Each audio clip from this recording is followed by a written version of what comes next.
Souvent les institutions internationales comme étant systémiquement, foncièrement, structurellement injustes.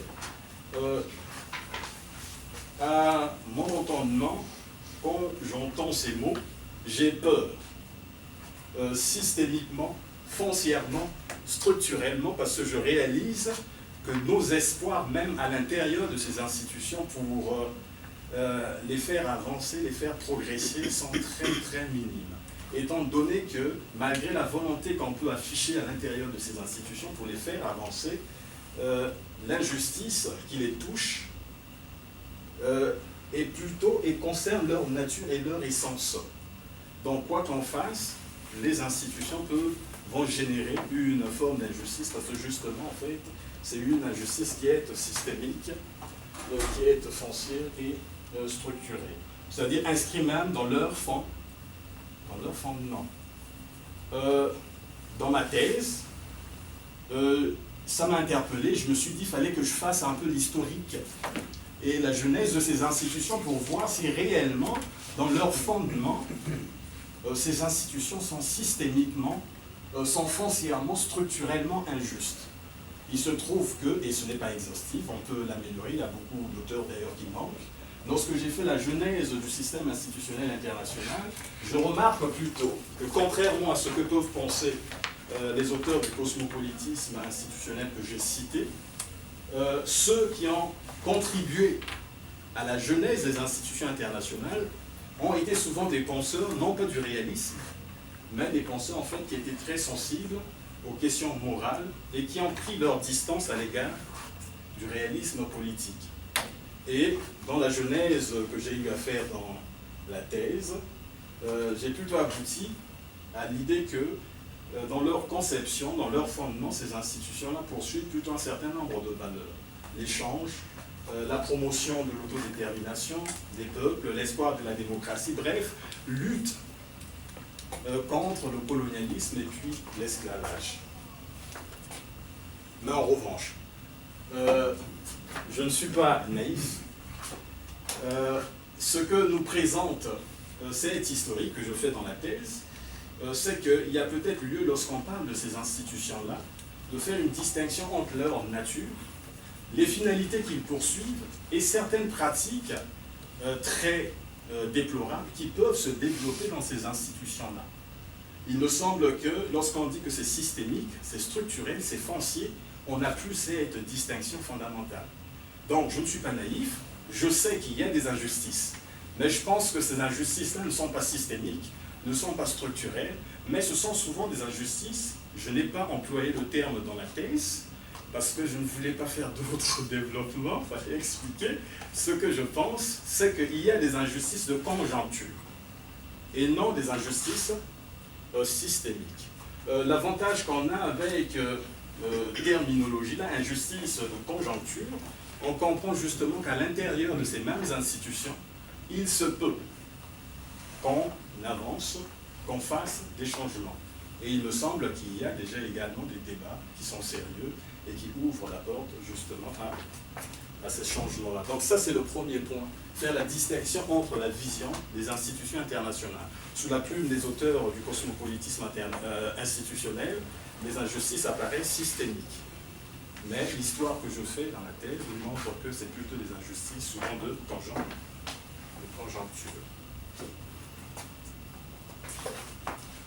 Face au diagnostic qu'ils font d'une injustice systémique, nombreux des auteurs du cosmopolitisme institutionnel, les 4 que j'ai cités, en viennent à l'idée qu'il faut changer l'ordre international actuel. Et il faut y mettre des institutions d'un nouveau type. Et en général, ils pensent qu'il faut mettre des institutions supranationales qui doivent être démocratiques et ces institutions doivent avoir des représentants qui seront élus par tous les citoyens du monde. Et donc, on n'aura plus simplement des diplomates ou des représentants de gouvernement, mais en fait des représentants élus. Je ne vais pas insister sur les techniques, parce que quelquefois c'est très difficile, selon qu'on passe d'un auteur à l'autre. Ce qu'ils proposent est différent, mais ils parviennent ils me semblent tous à l'idée qu'il faut mettre en place un parlement, une sorte de parlement mondial, où les représentants sont élus. Je l'ai expliqué dans ma thèse, et je pense que vous l'avez lu. Personnellement, je pense que sur cet idéal, je ne conteste absolument rien. J'ai cherché à trouver des raisons pour contester, je n'en ai pas trouvé. J'ai cherché des raisons pour corroborer, je n'en ai pas trouvé. Donc à la fin, je me suis dit que c'est un idéal qui mérite notre attention. Mais je ne peux pas le contester. En revanche, ce qui m'intéresse, c'est le fait que dans les théories du cosmopolitisme institutionnel, les auteurs que j'ai cités insistent beaucoup sur les structures mondiales qu'il faut mettre en place. Or, il me semble que si par exemple on souhaiterait qu'on ait une structure parlementaire mondiale où c'est les citoyens qui doivent élire leurs représentants, il y a, je suppose, un exercice qu'il faut faire.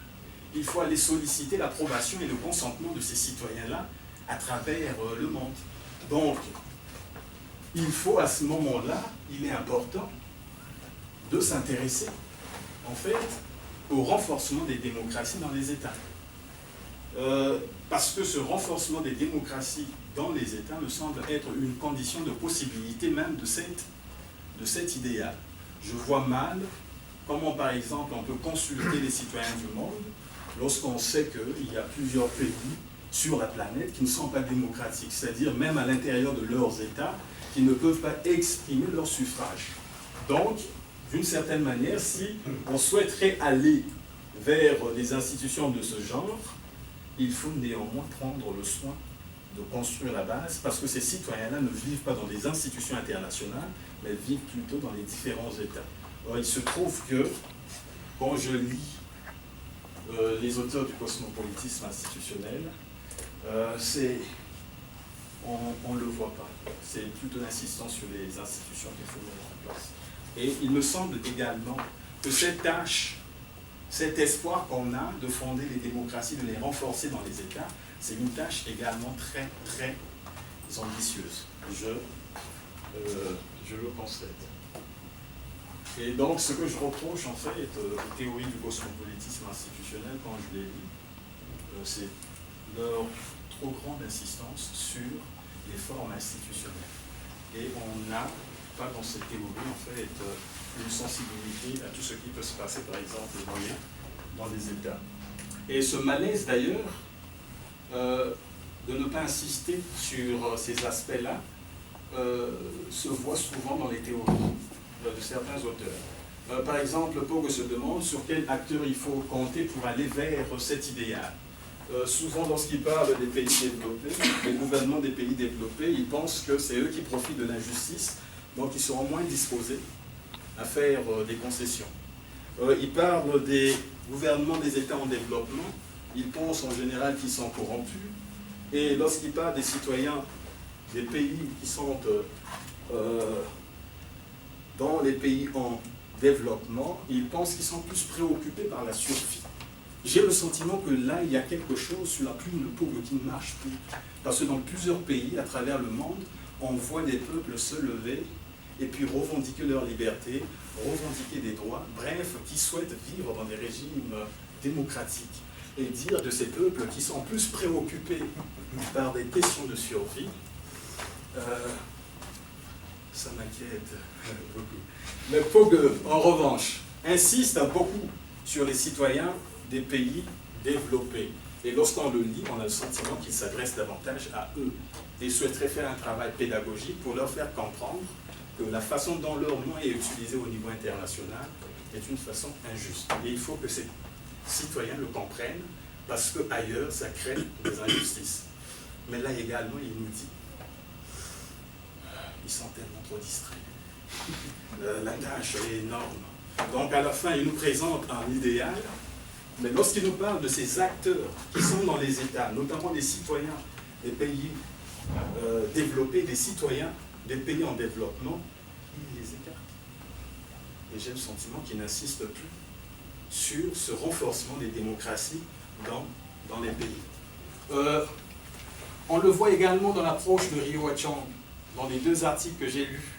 Ryo Chang qui poursuit un idéal également noble comme Pogue, on vient à penser qu'à la fin, notre monde est tellement marqué par beaucoup de différences. Par exemple, lorsqu'on se promène à travers le monde, il y a le pluralisme axiologique. Les valeurs entre les peuples sont tellement différentes. Et de ce point de vue, mettre en place quelque chose, par exemple, qui pourrait plaire à tout le monde, ce serait difficile. Et ensuite, si on souhaiterait aller vers cet idéal, il faut encore mobiliser les pays riches. Donc il faut faire attention à ce que nous leur proposons. Autrement, ils seront peut-être découragés. Et il faut déterminer également, parce que la question est tellement très importante, un seuil de responsabilité, c'est-à-dire dire à ces pays riches à quel moment ils doivent commencer, à quel moment ils doivent terminer. Et suite à ces aspects qui caractérisent, semble-t-il, notre monde, Ryo Chang pense que ce qui peut mettre pour l'instant d'accord tout le monde, c'est des droits de subsistance en faveur des pays pauvres. Et ajoute-t-elle que ces droits de subsistance sont essentiellement matériels. Il y a une phrase d'ailleurs dans ses écrits qui dit « On sait à quel moment une personne a faim, et on sait à quel moment une personne a soif, et on sait également à quel moment, en fait, une personne est malade. » Et donc, nous dit-elle, il faut adopter plutôt une approche pragmatique. Donc, dans les thèses de Ryo Chang, je vois plutôt cette tension entre la poursuite de cet idéal et puis une approche pragmatique qui consiste finalement pour des pays riches à donner, pour le dire arbitrairement, c'est très barbare, peut-être à manger et à boire et des soins de santé. J'ai le sentiment que ces peuples-là ont besoin de plus. Et je l'ai dit à propos, par exemple, de Pogue. Au-delà de manger, boire, etc., leur combat est beaucoup plus fondamental.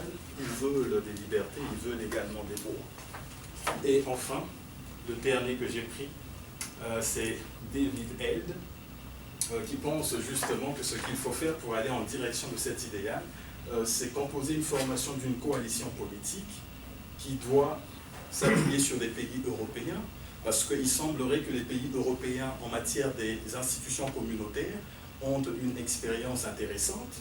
Et quand je lis Held, je comprends qu'il fait peut-être allusion à l'Union européenne. Et pense que l'expérience de l'Union européenne pourrait servir à construire également ces institutions en fait mondiales électives. Et ces pays européens peuvent s'appuyer sur certaines forces économiques, mais ils ne distinguent pas toujours quelle force, ils ne précisent pas l'expression et la force économique, je ne sais pas exactement qu'est-ce qu'il faut comprendre.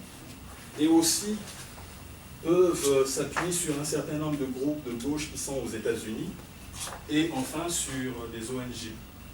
Et il parle également en fait, des pays pauvres qui sont soucieux d'une économie juste. Mais à la fin, il nous dit même la formation en fait, de cette coalition est très difficile. Une fois de plus, ici, je n'ai pas vu la mention en fait, des peuples.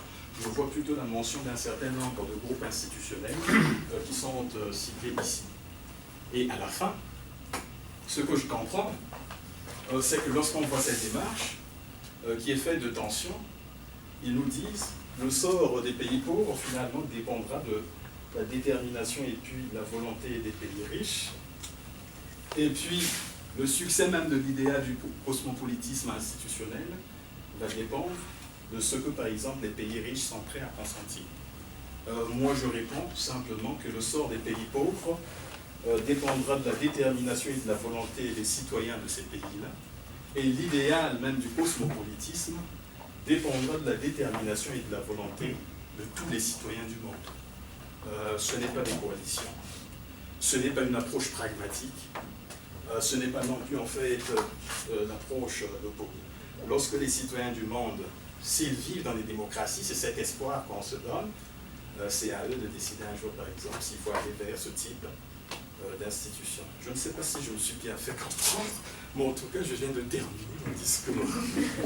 Et merci infiniment de m'avoir écouté.